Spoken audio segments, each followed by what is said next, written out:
Well, everyone loves a parade, and certainly Oktoberfest is no exception, and the 5-kilometer route is getting set for Monday. It is an 8:30 start, and here to discuss, very pleased to be joined by Eric Scheffler. And Eric, this is really where the magic happens, right? This is an awesome, huge warehouse. This is all the floats that are going to be in the parade. Most of the floats, we have a few out-of-town floats that come in, but yeah, this is most of the floats that are here, and they're tight. It's a tight fit with all the floats that we have in the parade. Now, this is the first parade, the first full parade since 2019, so these floats have wanted to be put on parade. You must have felt the exact same way. This is well overdue. We're all pumped to get back at it and do it for the community. Some of these floats haven't run much in 3 years, so yeah, it's been a little bit of extra work this year, and you know, it's definitely been trying. Now we're looking at some of the floats. Obviously, a lot of them tell stories. A lot of them with the Grimm brothers stories. They all kind of tie together. The fairy tales. I see the shoe there. Some of these floats actually go back decades, right? Absolutely, absolutely. And we have one float like our pirate ship over there. It's actually got a 1948 bus chassis underneath it. But we have a lot of floats that have been here, yeah, like 30 years. I've been doing it for 22, and there's lots of floats here that I remember watching as a kid. So I'm sure the Horn of Plenty is at least 40 years old, and the Bear. So they're old floats and they've been around a long time. But they're our staple floats that we keep in the parade. Do you have a favorite float? Not to put you on the spot here. Is it like picking a favorite child? You know what? It's funny, but yeah, I mean, the Bear has always kind of been a favorite because of the way it's designed. It's a neat float, you know what I mean? And it's got some really interesting workings inside because the arm moves up and down. So the Bear has always been kind of a favorite of mine. But yeah. There's a couple of new floats this year as well. One of them is the Oktoberfest. There's a new Puppy. That one I tried to get the name out of the puppy yet, but it's under lock and key, right? Okay, it's top secret. Top secret. And one of them is the one we're looking at right here. Yep. And if you know anything about the swans in these cities, this one in particular, a very special float after a very special swan.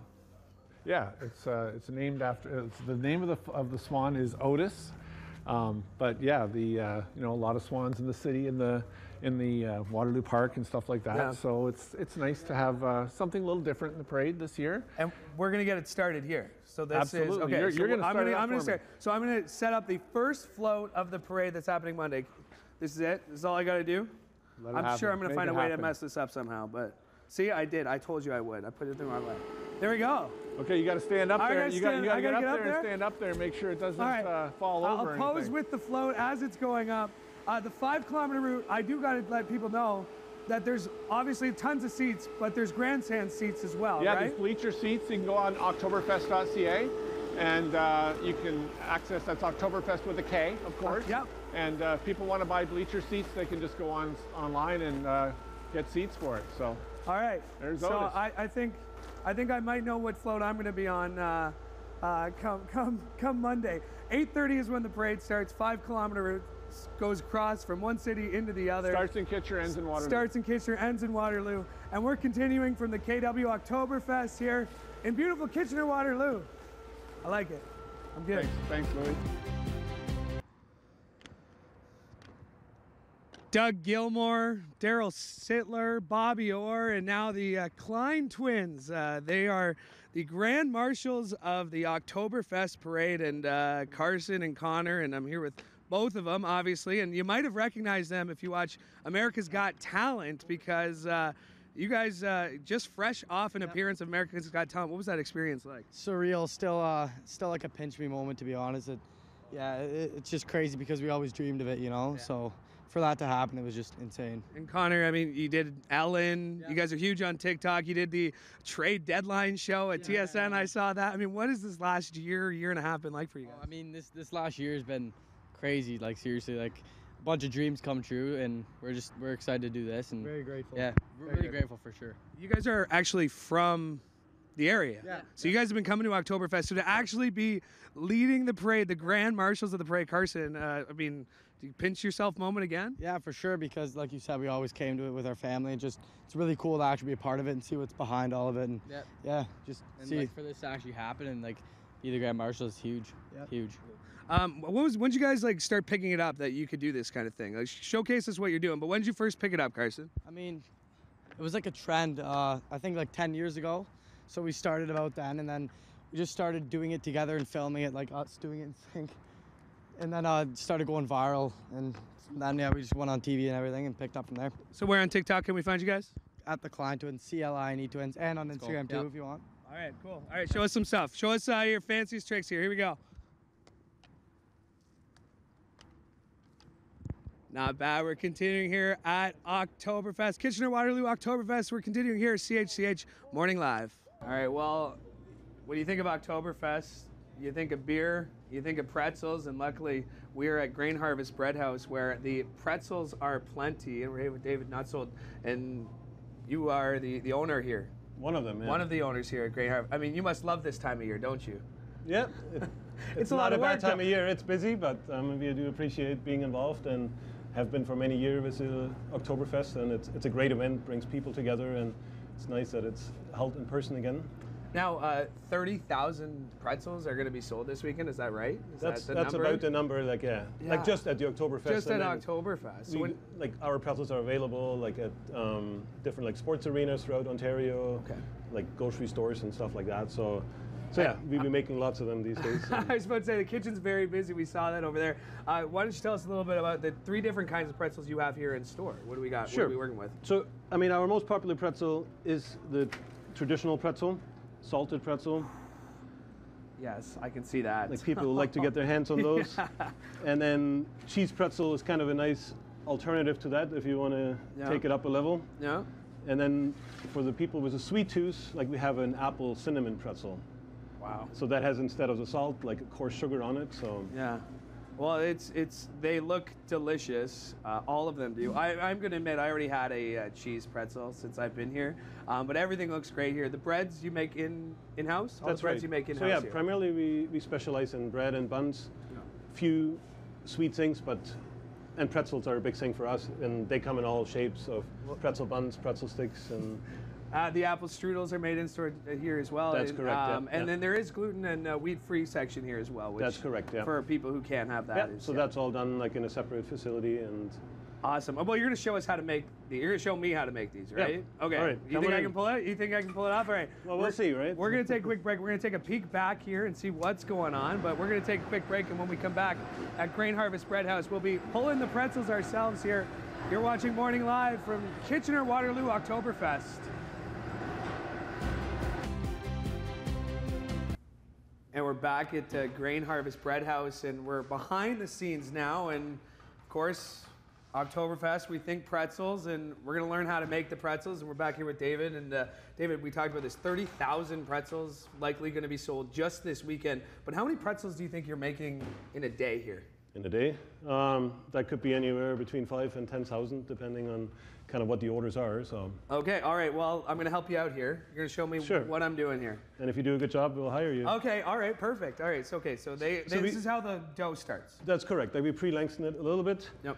And then you kind of want to roll it to like a 2 feet length. Okay. A little tapered on the ends. Yep. You pick it up. You kind of swing it around. Yep.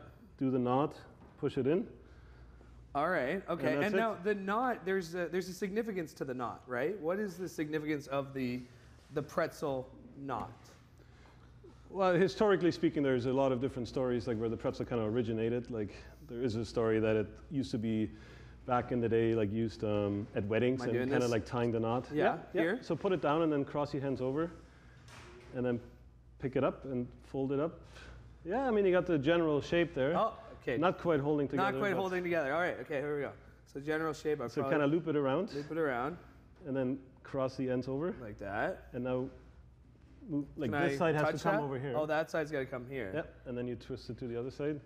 Okay. And that looks like a pretzel. That looks like a pretzel. Not bad. All right. Okay. So when you bake them, do you bake them like this and then they get seasoned afterwards, or is that part of the process? We apply the salt beforehand. Okay. All right. And the salt, and then the salt in obviously the plain one. And then the cheese and the apple cinnamon, same idea, right? That's correct, yeah. Okay, Awesome. How many people you got working back here?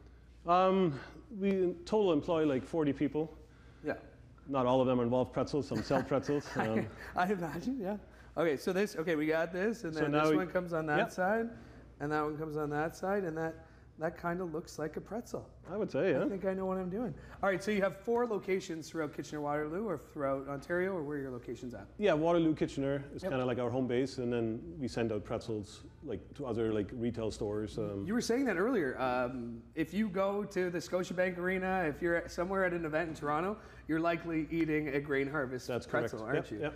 Yeah, that's very exciting. And for Oktoberfest being back, obviously a huge deal for you guys, huge deal for the community. Yep. Awesome. Well, we love it here. It smells delicious. I don't know how you get going in here. And then obviously this is kind of how they look like once we're done. Yeah. So That's I don't know awesome. if you want to Yeah, have another let one. me give it a try. This is magic of TV.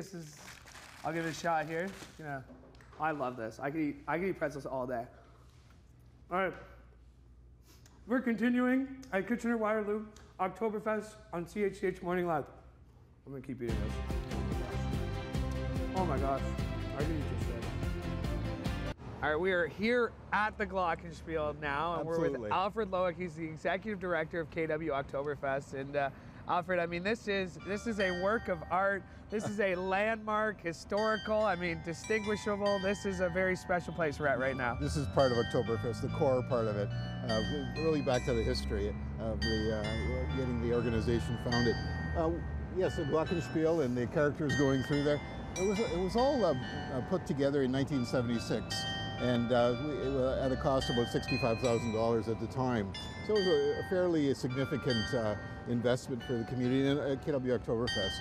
So it ran for a number of years, and then technology changed, and we had to make a decision to take it down. We took it down for about 3 years, and then in 2015, we put it back up again with a new superstructure underneath.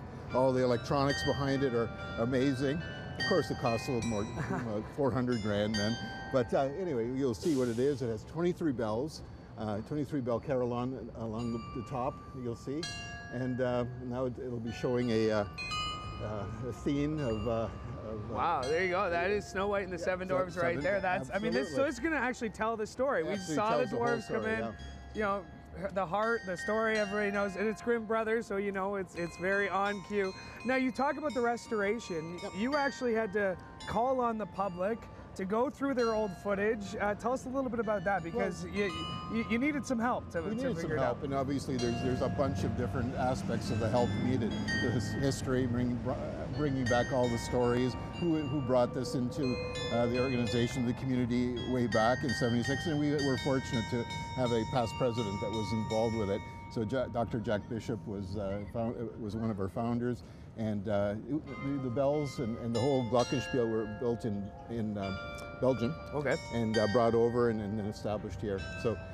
Yeah. A lot of work. I mean, like that's what I'm just looking at the intricacies of it, the details. I mean, a lot of work went into this, a lot of volunteers, just like Oktoberfest itself, though, right? With Oktoberfest, with its 400 volunteers, all take part in this and all the different parts of the festival. We had obviously financial sponsors along the top, and the board of directors of KWO, and send the proclamation from the city as well to just make this a heritage landmark. It's back. Well, it's definitely a landmark, and it's definitely something you're not going to want to miss. What else are you looking forward to this weekend? Well, there's so many things. Really excited about the Willkommenplatz, downtown Kitchener here. It's stretching from right behind me from Frederick Street all the way down to the City Hall. And we're really looking forward to all the activities that are going to be part and parcel of that. We've got vendor huts that'll stretch all that way. We have 2 different beer tents. Yep. One that will be focusing on craft beers, and the other one will be more traditional beers. Both will have German beers as well. And then there's food, and food trucks, and all the other Oktoberfest food that you have grown up with and enjoyed. Well, Alfred, thank you for doing this. Enjoy you the week, just like everybody else who's here is going to enjoy the week. It is the KW Oktoberfest. It is now underway, and we are here at CHCH Morning Live. Thank you.